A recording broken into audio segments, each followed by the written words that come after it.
And welcome back to my channel, and by popular demand, part 1 of the Tele-Equipment DM63 storage scope repair. Today we're going to look at the power supply and see if it's okay.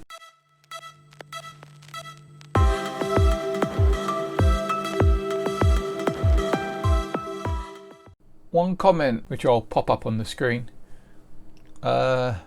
pointed out that it was possibly a reefer cap or a reefer type cap that let out the magic smoke. Now those type of capacitors are normally, I find, associated with the high voltage side, like the mains input side for noise suppression and that. And as we can see here, live comes in through the fuse, through the switch, straight into this really complicated voltage selector.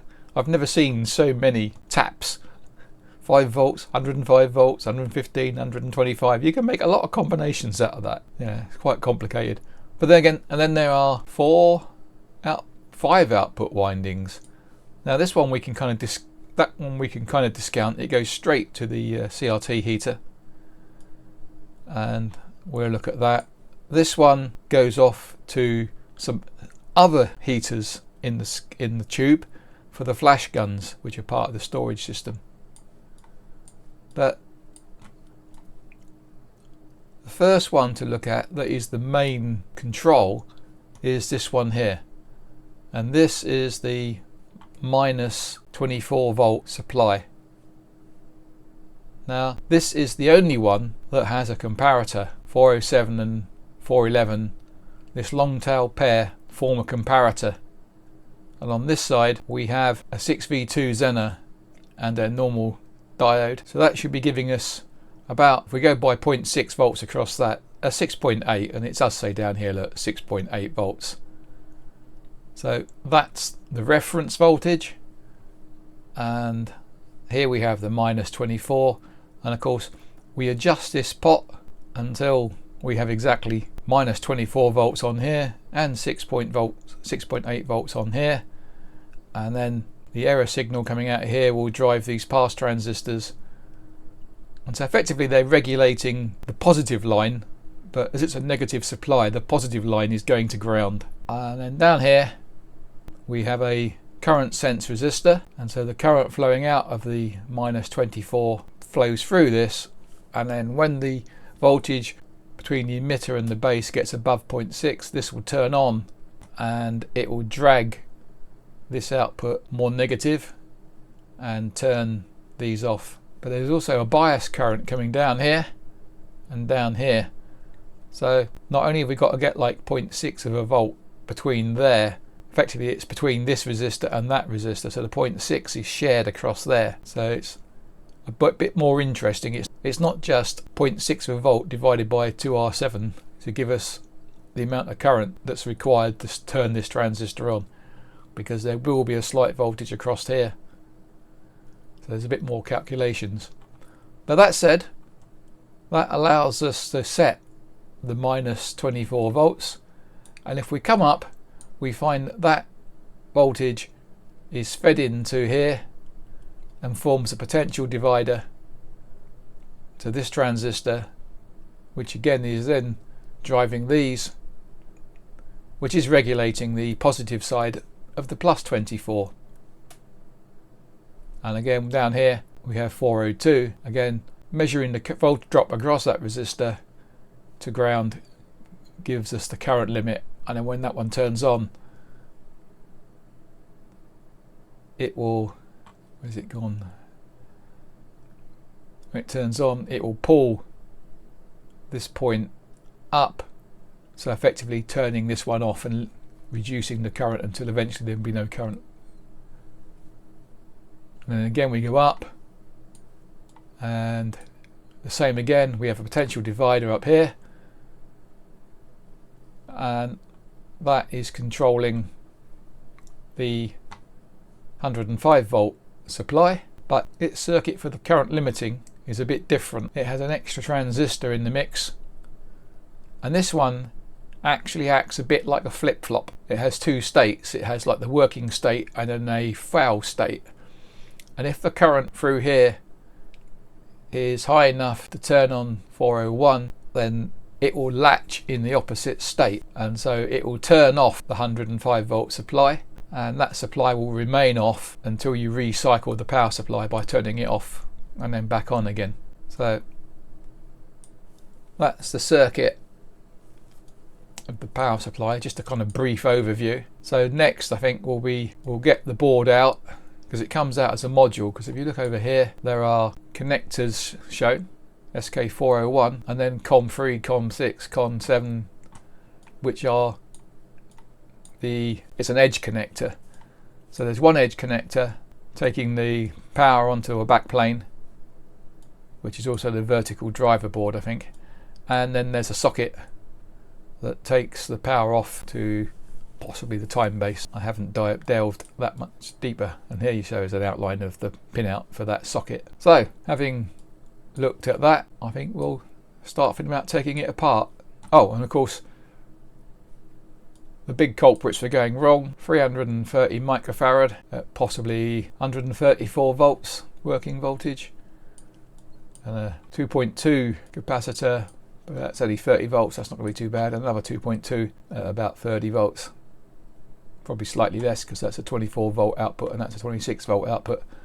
So there's not a lot of electrolytics. Oh, there's a couple over here, 22, and a 4 mic 7. So not massive values, not massive voltages on this board. So if I replace them, they're not going to be too hard on me pocket. So without discussing this power supply much more, let's get the board out and have a look at it. Not quite sure where to start on him. I'm going to use my little GoPro, as my main camera is looking vertically down and you won't see a lot. So what I'm going to try and do is put that so you can see at least the bottom, so that you can see we pull that little catch down, wobble, and out come the vertical units. That's channel 1.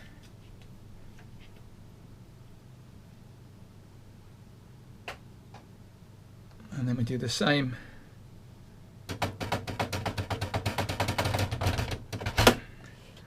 with channel 2.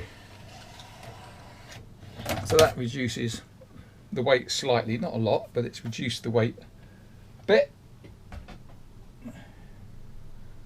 And then next, I'm not sure if you can see them, but there are 2 white catches. So all we have to do, this one's broken a bit, you have to turn it about 90 degrees, and then the whole panel comes away. So that's one panel off. And then we can move it round.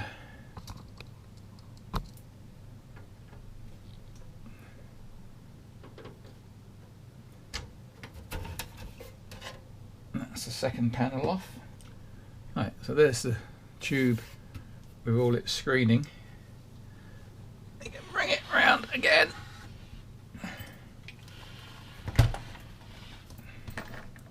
We can look at all the bits, because what we want to see now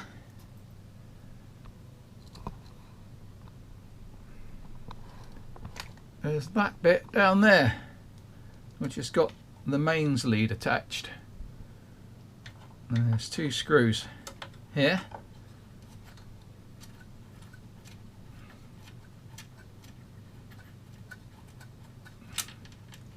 That one comes out.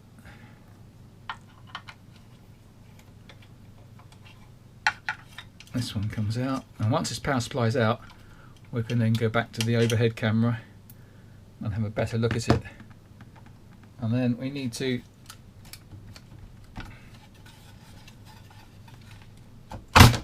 jiggle it backwards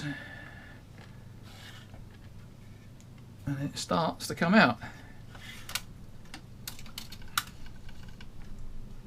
We can remove that plug, put it inside, but then it's attached by some wires which I can't see easily, and it won't allow you to turn it round, so a bit stuck now. Put that down. And it's got nuts on it, so is it better to take the nuts off or try and see what's under here?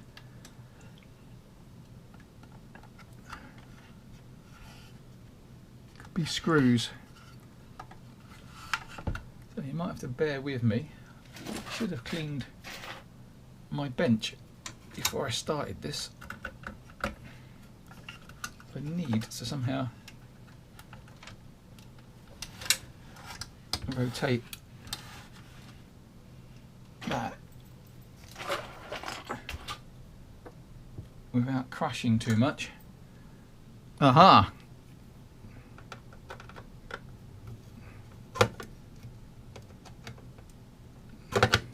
Looks like someone has been here before. Can you actually see what I'm doing? Yep.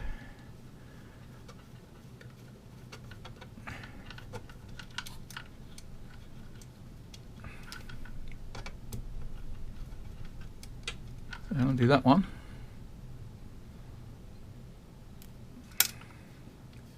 Put the screw back. Oops. So I don't use it. Undo that one. I think I shall either lengthen these wires or that's the thing. Just make it easy to do it. Right. That's off, put it back in. Screw back up.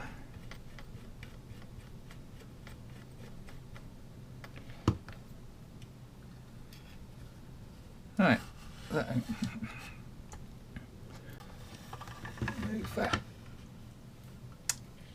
to the side. We'll put these screws back in.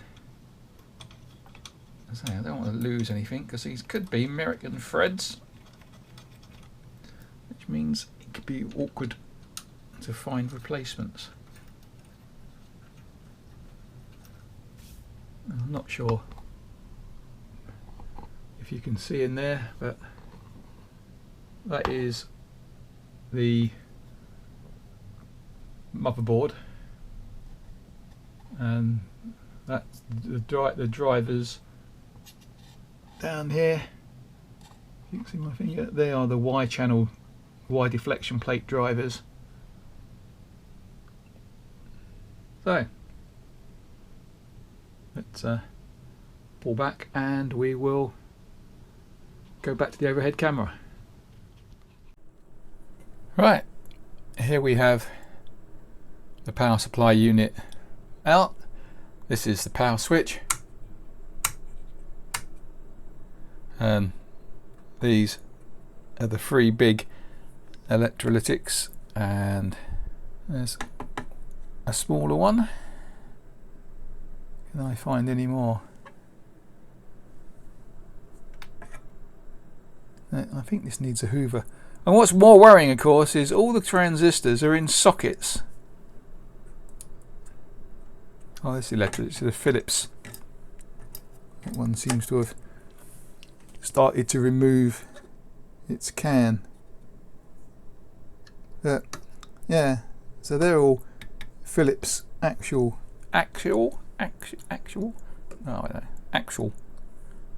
you know, in axle.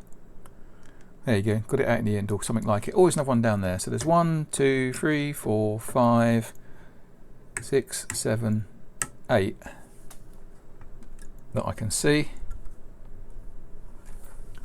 So diode bridge there, diode bridge there, diode bridge there.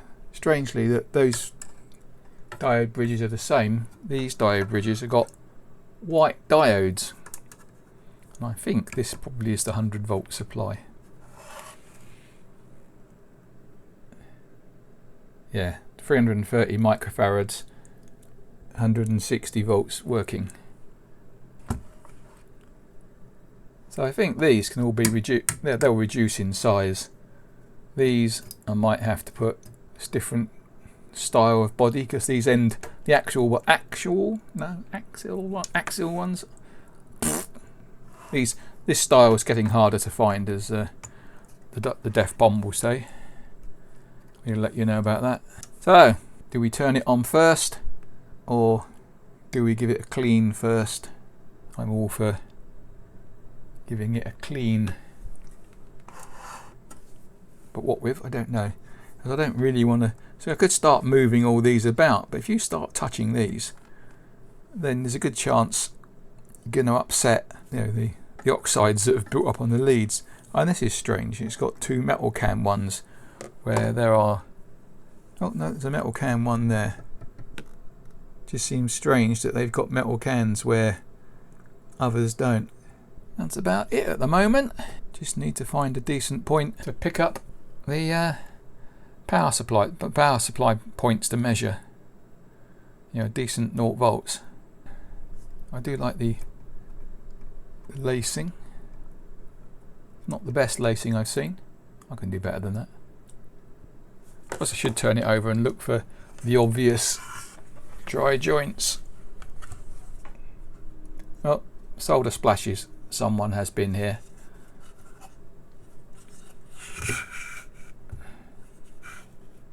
Let's change the focus a bit, I suppose. Is that more in focus?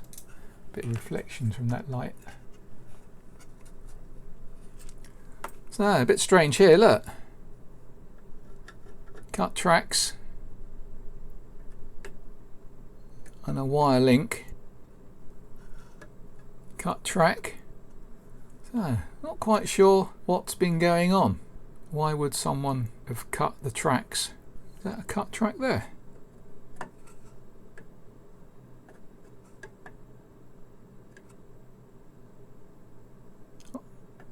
That's a capacitor with 3 legs.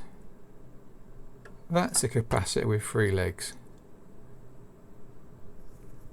That is a capacitor with 3 legs. So they've cut one of the legs out of every one. I wonder why that is.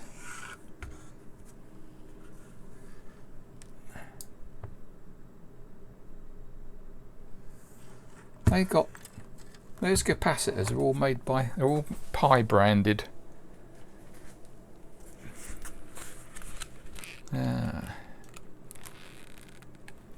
What are they? C404.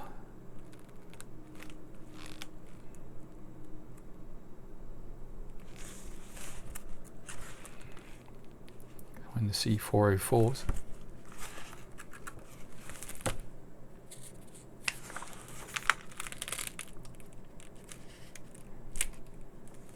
They all begin with 8s. They all begin with 3s.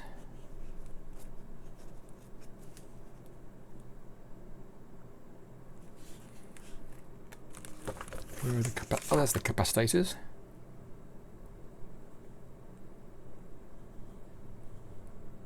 So that just says C404, 330 microfarad, 160 volts, no tolerance, and just gives their part number.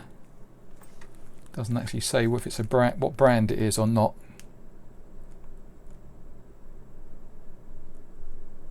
But, what did it say about 408? C408 47 mic. Yep, it does say it is a 47 mic, 25 volt. 47 mic, 25 volt. So they are the right values.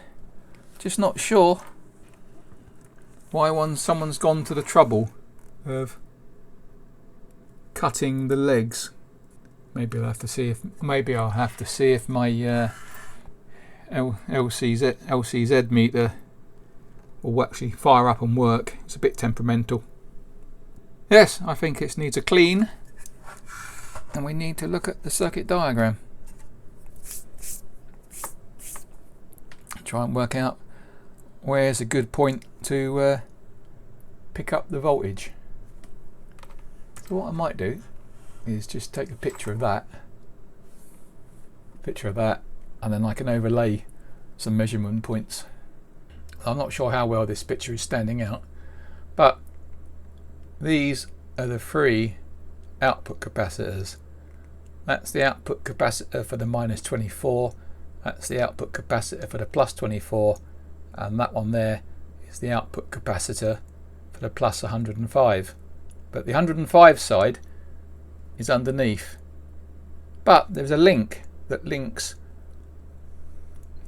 con 1 to con 8 to 105. So that link is 105 volts. So there's the power supply. So 0 volts is down here. If I bring in, hopefully that should pop up there. There's the voltmeter. Right, so we'll put that into the -24, because as we said earlier, it's the one that's the reference. So we'll turn it on and hopefully it won't go bang. So there we are, -24.1, which is good enough for me at the moment. I'll move that over to there, the 24.07, so that's working really well. And I'll move that to there, 105.8. So as far as I can see, without touching that anymore, the power supply is working. So the best thing I can do to that is, if I want to carry on, is just to go in and change the electrolytics. Everything else seems to be working fine. Apart from giving it a clean, this is going to be the end of the power supply video. I'm going to turn it off now because I don't really want to work it exposed. It's also running through the dim light tester, which isn't showing a light at all because it's pulling no real current. So it's not the little light bulb that's sitting on the floor behind me. It's not even glowing. With that said and done, I think we've proved the point that the power supply is okay. It can be recapped in the future, but doesn't quite need it for the time being. So the usual spiel. Click on subscribe, click on the like button, click on the notification bell if you want to see part 2 of the dive into the scope and possible restoration.